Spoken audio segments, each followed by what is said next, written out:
Bienvenidos a un espacio para acercarnos a la palabra de Dios. Intimidad en su presencia. Presenta Keren Jarrín.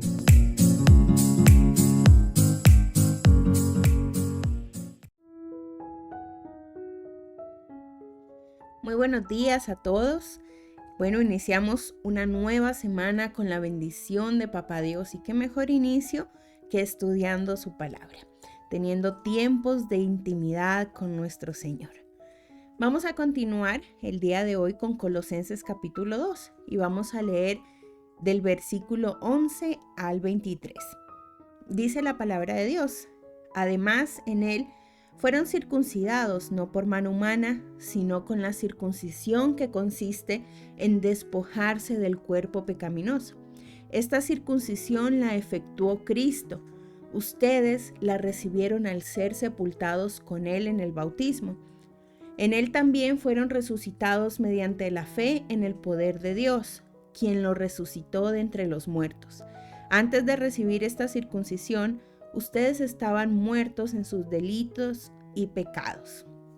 Sin embargo, Dios nos dio vida en unión con Cristo, al perdonarnos todos los pecados y anular la deuda que teníamos pendiente por los requisitos de la ley. Él anuló esa deuda que nos era adversa, clavándola en la cruz. Desarmó a los poderes y a las potestades, y por medio de Cristo los humilló en público al exhibirlos en su desfile triunfal. Así que nadie los juzgue a ustedes por lo que comen o beben, o con respecto a días de fiesta religiosa, de luna nueva o de reposo. Todo esto es una sombra de las cosas que están por venir. La realidad se halla en Cristo. No dejen que les prive de esta realidad ninguno de esos que se ufanan en fingir humildad y adoración de ángeles. Los tales hacen alarde de lo que no han visto, y envanecidos por su razonamiento humano, no se mantienen firmemente unidos a la cabeza. Por la acción de esta, todo el cuerpo, sostenido y ajustado mediante las articulaciones y ligamentos, va creciendo como Dios quiere. Si con Cristo ustedes ya han muerto a los principios de este mundo, ¿por qué, como si todavía pertenecieran al mundo, se someten a preceptos tales como no tomes en tus manos, no pruebes, no toques? Estos preceptos, basados en reglas y enseñanzas humanas, se refieren a cosas que van a desaparecer con el uso. Tienen sin duda apariencia de sabiduría, con su afectada piedad, con falsa humildad y con severo trato del cuerpo, pero de nada sirven frente a los apetitos de la naturaleza pecaminosa. Recordemos, familia, que una vez más el apóstol Pablo escribió para desafiar a los cristianos en Colosas a deshacerse de todo el revoltijo espiritual obsoleto y falso de su cultura y convertir a Jesucristo en el centro de su fe. Hoy en día, alrededor del mundo nos encontramos con un sinnúmero de sectas, grupos polígamos, eruditos ateos defendiendo el naturalismo, personas con gran influencia pregonando la cientología, y todo esto nos demuestra que nuestra cultura tiene casi el mismo número de puntos de vista que de gente. En los versículos 11 y 12, Pablo habla a los colosenses de un rito judío que practicaban, que es la circuncisión. Dice la Biblia: además, en él fueron circuncidados, no por mano humana, sino con la circuncisión que consiste en despojarse del cuerpo pecaminoso. Esta circuncisión la efectuó Cristo. Ustedes la recibieron al ser sepultados con él en el bautismo. En él también fueron resucitados mediante la fe en el poder de Dios, quien lo resucitó de entre los muertos. Pero Pablo aquí enfatiza no en el rito de la circuncisión, que consistía en cortar una parte o la totalidad del prepucio en los varones, sino en la circuncisión que hace Cristo en nuestra vida, y consiste en despojarse del pecado. En los siguientes versículos vemos que Pablo habla de algunas reglas religiosas rígidas defendidas en la antigua ciudad de Colosas. A partir del versículo 16, vemos entonces cómo los falsos maestros querían imponer algún tipo de regulaciones alimenticias y de varias cosas más que pudieron haberse basado en lo que estaba establecido en la ley mosaica. Pero gracias a que ahora estaban bajo el nuevo pacto, o sea, bajo la gracia, los colosenses, al igual que todos los cristianos, ya no estaban obligados a vivir las restricciones de las fiestas, de la comida, bueno, y entre otras cosas que se querían imponer. Pues todo esto, ante la obra de Cristo, pierde valor. Y es justamente lo que Pablo les advierte a los colosenses, que no intercambien su libertad en Cristo por una serie de reglas legalistas inventadas por hombres. Recordemos que el legalismo carece de poder para salvar o para restringir el pecado. Ahora, la libertad en Cristo no se trata de hacer lo que yo quiero, se trata de vivir conforme a la palabra de Dios para este tiempo. Por ejemplo, no nos podemos quedar viviendo conforme al Antiguo Testamento, porque entonces estaríamos anulando la sangre de Jesucristo.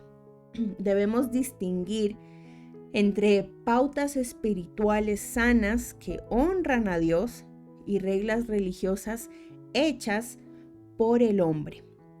Muchas iglesias o sectas quieren imponer lo que las personas deben hacer, como por ejemplo que las mujeres no pueden predicar o no se puede aplaudir dentro de la iglesia o que no se puede utilizar pantalones en el caso de las mujeres, o como vemos hoy en día, que si no caes al piso entonces no hay unción, o una congregación que quiere judaizar a la iglesia, o tal vez donde el poder se concentra en una sola persona. Son cosas impuestas por el hombre que anulan completamente la libertad que Cristo nos ha dado. Cristo nos dio libertad. Libertad no para que andemos según la carne, sino para que vivamos libres en el Espíritu, haciendo su voluntad y agradándole en todo tiempo. Hay muchos que se posicionan entre nuestra vida y Dios. Hay algunos que sugieren que la única manera de llegar a Dios es por medio de ellos. Está el gran líder que tiene la última palabra en la enseñanza bíblica, o está el pastor que debe bendecir tus acciones, o el maestro espiritual que te dirá lo que Dios quiere que hagas. Pero Jesús nos da un mensaje muy claro en Mateo 23, 8-12, que dice: pero no permitan que a ustedes se les llame rabí, porque tienen un solo maestro y todos ustedes son hermanos. Y no llamen padre a nadie en la tierra, porque ustedes tienen un solo Padre y Él está en el cielo. Ni permitan que los llamen maestro, porque tienen un solo maestro, el Cristo. El más importante entre ustedes será siervo de los demás, porque el que a sí mismo se enaltece será humillado, y el que se humilla será enaltecido. Este mensaje que nos deja el Señor Jesús es quitar estos intermediarios. Pero ojo, Jesús no está diciendo que no necesitamos maestros, pastores o consejeros, no. Él está diciendo que todos somos hermanos y tenemos igual acceso al Padre. Por lo tanto, familia, llevemos nuestra fe, o más bien aumentemos nuestra fe en Dios, buscando por nosotros mismos a Dios. No son necesarias ceremonias confusas, ritos misteriosos, no se necesitan personas con niveles de mando o acceso a la presencia de Dios, ¿no? Si tenemos una Biblia, entonces podemos estudiarla. Si tenemos un corazón, podemos orar a Dios. Si tenemos una mente, pues podemos pensar en las cosas del Señor. Preguntémonos entonces, ¿cuánto estamos dependiendo del Espíritu Santo para que Él sea nuestro consejero y nuestro guía? Como seguidores de Jesús, nosotros debemos permanecer alerta.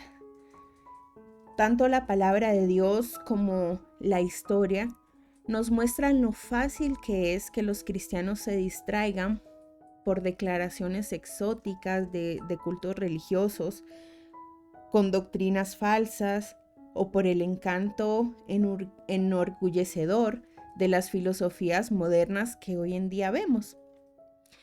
Si te estás entonces esforzando en vano por cumplir con una larga lista de reglas religiosas que han sido impuestas por el hombre, o si estás confundido tal vez con la labia de muchas personas, recuerda que Cristo vino para hacernos libres.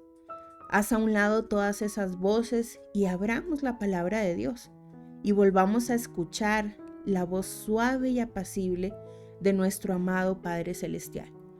Solo una persona es digna de la atención de nuestra mente y del afecto de nuestro corazón, y esa persona se llama Jesucristo. Como nos dice el versículo 17 de Colosenses 2, en la Nueva Versión Internacional dice: la realidad se halla en Cristo. Así que les invito que oremos en esta mañana. Y ahí donde tú te encuentras, te invito a que hables con Dios, que puedas decirle: Señor Jesús, hoy te doy gracias por revelarte a mi vida por medio de tu palabra. Hoy, Señor, entendemos que no solo moriste por nuestros pecados, sino que resucitaste para mostrarnos cómo necesitamos vivir y dónde necesitamos ir, Señor. Te pedimos, amado Dios, que nos ayudes a crecer en nuestra fe, para poder distinguir, Señor, en todo momento entre la guía genuina de tu Santo Espíritu y las falsas indicaciones y doctrinas del enemigo que quieren entrar en nuestra vida, que quieren entrar en la iglesia, Señor. Queremos vivir en la libertad que tú nos has dado por medio de tu obra en la cruz, Padre. Te damos gracias y te pedimos, Señor, que continúes en este día con nosotros. Permítenos poner por obra lo aprendido en tu palabra, Señor, en todo tiempo. Gracias, Padre Celestial, en Cristo Jesús. Amén. Familia, que el Señor les bendiga. Les invito a que compartamos estos devocionales con nuestros contactos para que la palabra de Dios llegue a cada rincón del país donde cada uno se encuentra. Les mando un abrazo y nos encontramos el día de mañana en Intimidad en su Presencia.